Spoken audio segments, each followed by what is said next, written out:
जय जगन्नाथ बंधुगण मु मधुमिता आज आपण नहीं अच्छी गोटे लघु गल्प जहाँ लिखिं बालीगुड़ा कंधमाल कवि सौरभ कैलाश चंद्र बेहेरा। लघु गल्पर शीर्षक रही न हसिले विद्यारायण। तेबे आसंतु शुणिबा। गोटे घरे बुढ़ा बुढ़ी दुई जन बसी रेडियो गीत शुणु था। नारी कंठारू शिशु मानक गीत शुणी बुढ़ी भारी आनंद अनुभव करथाए। किछि समय सुनला परे बुढ़ीर नाती नातुणींकर कथा माने पड़ला।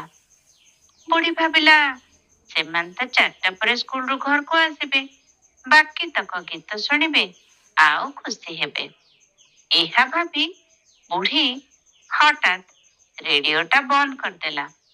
बुढ़ा पचारला, अरे रेडियोटा बंद करदेला काहेकि है?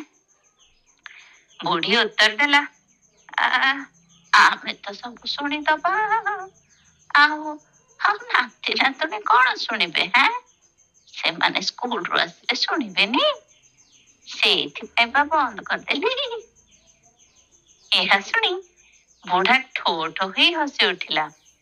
आओ आपण भी न हसिले किंतु विद्यारायण निश्चय हसबे।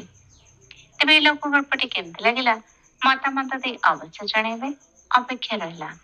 जय जगन्नाथ। धन्यवाद।